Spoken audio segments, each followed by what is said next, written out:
ബഹുമാനപ്പെട്ട പ്രതിപക്ഷ നേതാവ് പറഞ്ഞതുപോലെ ശിശുമരണ നിരക്ക് നിയോനേറ്റൽ മോർട്ടാലിറ്റി അല്ല സർ. ശിശുമരണ നിരക്ക് എന്ന് പറയുന്നത് വ്യത്യസ്തമാണ്. നിയോനേറ്റൽ മോർട്ടാലിറ്റി വേറെ ഉണ്ട് സർ.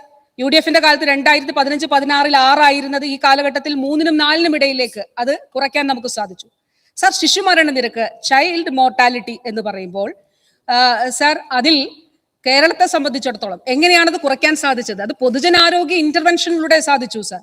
ജനിക്കുമ്പോൾ കുഞ്ഞ് മരിക്കുന്നത് നിയോനേറ്റൽ മോർട്ടാലിറ്റിയുമായി ബന്ധപ്പെട്ടിട്ടുള്ളതാണ്. ശിശുമരണ നിരക്ക് ഇൻഫന്റ് മോർട്ടാലിറ്റി എന്ന് പറയുമ്പോൾ അതിൽ പൊതുജനാരോഗ്യ ഇന്റർവെൻഷൻസ് ഉണ്ട് സാർ. ഒരു ഉദാഹരണം പറഞ്ഞാൽ 2 ഉദാഹരണം ഞാൻ പറയാം സാർ. ഹൃദ്യം പദ്ധതി നമ്മൾ ആവിഷ്കരിക്കുമ്പോൾ ജന്മനാ ഹൃദയ വൈകല്യം ഉള്ള കുഞ്ഞുങ്ങളെ അത് കണ്ടെത്തി അവർക്ക് സൗജന്യമായി കാർഡിയോളജിക്കൽ ഇന്റർവെൻഷൻ നടത്തുന്നതിന് ഒരു പദ്ധതി നമ്മൾ ആരംഭിച്ചു സാർ. ഇപ്പോൾ ഏതാണ്ട് 9,000-ഓളം കുഞ്ഞുങ്ങൾക്ക് ആ ഇന്റർവെൻഷൻ നടത്തിയിട്ടുണ്ട് സാർ. വലിയ രീതിയിൽ അത് നമ്മളെ സഹായിച്ചിട്ടുണ്ട്. കെയർ പദ്ധതി സാർ.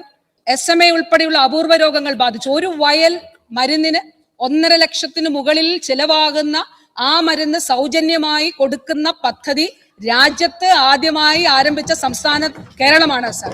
മറ്റൊരു സംസ്ഥാനവും അത് ആരംഭിച്ചിട്ടില്ല സാർ. അങ്ങനെ അപൂർവ രോഗവുമായിട്ട് ബന്ധം. അതുപോലെ ശലഭം പ്രോജക്ട് സാർ. Early detection.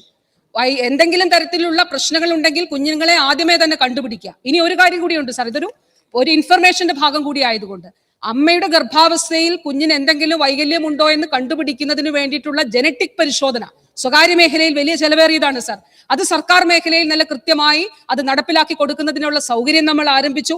അതിനു വേണ്ടിയിട്ടുള്ള പ്രവർത്തനങ്ങളും ആരംഭിച്ചു. SMA സാർ ഇപ്പോ ഈ ഡിസീസ് വരുമെന്നുള്ളത് കണ്ടുകൊണ്ട് ഒരു കുഞ്ഞിന് മരുന്ന് കൊടുത്തു. ആ കുഞ്ഞ് ഇപ്പോൾ 1 വയസ്സാകുന്നു സാർ. വളരെ അവൾ നടന്നു തുടങ്ങിയിട്ടുണ്ട് സാർ. അപ്പോ ശിശുമരണ നിരക്ക് കേരളത്തിന് അഭിമാനിക്കാവുന്ന കാര്യമാണ്. 2015-16 16 നിന്ന് സാർ 5 എത്തുമ്പോൾ അഭിമാനത്തോടെയാ സാർ പറയുന്നത്. നിങ്ങൾക്ക് എന്തുകൊണ്ട് അവിടെ ബഹുമാനപ്പെട്ട അംഗം പറഞ്ഞു അത് അഹങ്കാരമാണെന്ന് സാർ. ഇത് അഭിമാനമാണ് സാർ. കേരളം ഒന്നായി കൈകൾ കോർത്തു പിടിച്ചുകൊണ്ട് നേടിയ ഒരു നേട്ടമാണ് സാർ.